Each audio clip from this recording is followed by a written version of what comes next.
अमिताज किचनमध्ये सर्वांचे स्वागत आहे. आज आपण बनवणार आहोत कैरीचे लोणचे. त्यासाठी मी इथे 2 किलो राजापुरी कैरी घेतलेली आहे. कैऱ्या स्वच्छ धुवून पुसून घ्यायचे.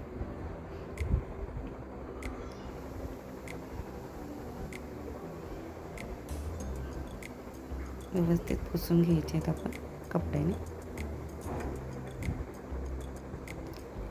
आणि ह्या आपण कापून घेणार आहोत. इथे मी त्या सुरीच्या साहाय्याने याचे चौकोनी तुकडे कापून घेणार आहे.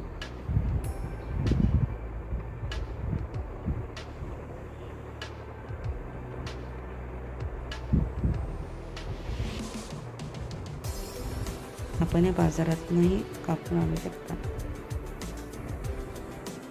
आता एका परातीमध्ये या सर्व कैरीच्या फोडी टाकून घेणार आहे.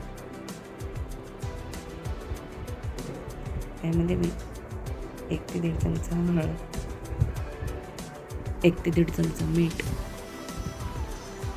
टाकून हे व्यवस्थित हाताने मिक्स करून घेणार आहे.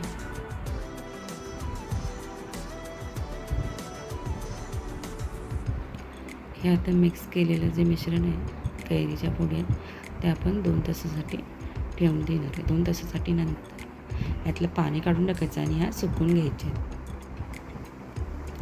आता एका पॅनमध्ये 2 चमचे बडीशेप, 1 चमचा मेथी दाणा, 10-12 मिरी आणि 1 दालचिनीचा तुकडा, 2 चमचे धने हे सर्व आपण व्यवस्थित भाजून घेणार आहोत. हा आपण लोणच्यासाठी मसाला तयार करून घेणार आहे.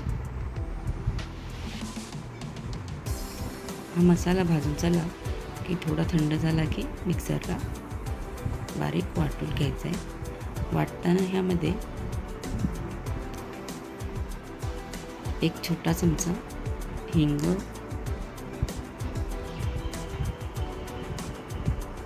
1 ते 1.5 चमचा मीठ,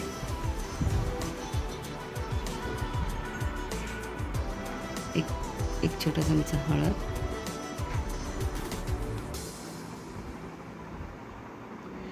आणि 2 ते 3 चमचे तुमच्या आवडीनुसार तिखट याच्यामध्ये टाकून घ्यायचं आहे.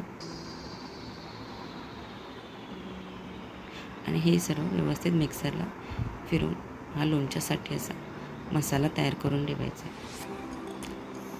हा मसाला तुम्ही मिरचीच्या, लिंबाच्या कोणत्याही वेगळ्या लोणच्यामध्ये वापरू शकता. आता इथे मी 150 ग्रॅम तेल घेतलेलं आहे. तेल तापत आलं की त्यामध्ये बडीशेप, मेथीदाणा आणि राईची फोडणी देणार आहे. इथे थोडंसं हिंग टाकून आपण ही फोडणी देऊया. आता गॅस बारीक करायचा आहे.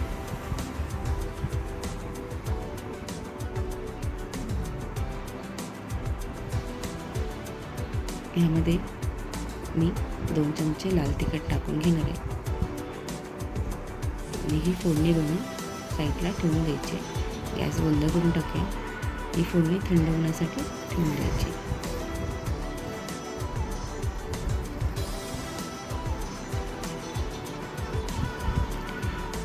आता आपण हा मसाला आहे हा कैरीच्या फोडीवर टाकून घेऊया.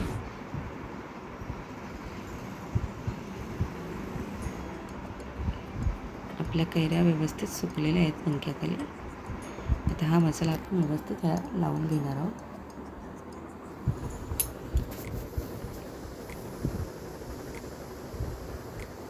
मी ते 2 किलो कैरीसाठी हा मसाला घेतलेला आहे. तुम्ही कमी जास्त करू शकता. हा सर्व मसाला मला इथे लागणार आहे.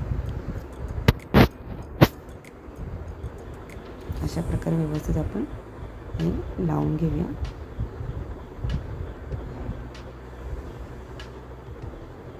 आता एक काचेची बरणी घ्यायची.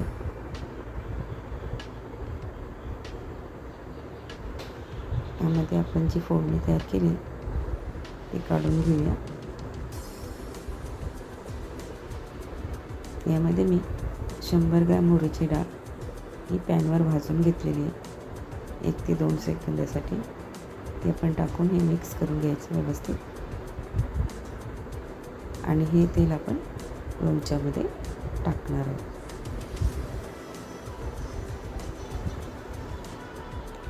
बरणीमध्ये थोडंसं मीठ टाकून घेणार आहे. त्याच्यामुळे आपलं लोणचं खूप वर्षभर टिकतं.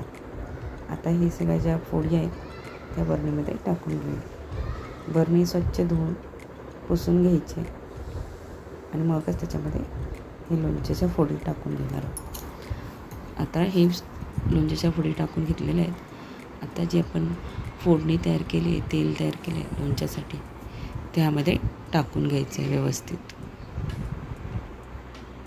एवढं पूर्ण तेल या लोणच्यामध्ये लागणार आहे.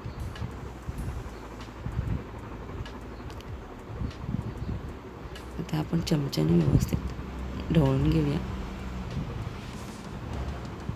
बरणीचं झाकण घट्ट लावूया आणि ही बरणी अशी हातात घेऊन व्यवस्थित फिरून घ्यायचे, जेणेकरून पूर्ण तेल त्या फोडींना लागलं जाईल आणि मिक्स होईल. अशा प्रकारे लोणचं आपलं तयार आहे. हे 1 ते 2 दिवस ह्याला आपण उन्हात ठेवायचं आहे, अर्धा ते 1 तासासाठी. अशा प्रकारे आपलं लोणचं मुरण्यासाठी रेडी आहे. 10 ते 15 दिवसानंतर तुम्ही खाऊ शकता. अशा प्रकारे लोणचं बनवलं असता 1 ते 2 वर्ष सहज टिकतं. माझी रेसिपी कशी वाटली मला नक्की कमेंटमध्ये सांगा. थँक्यू.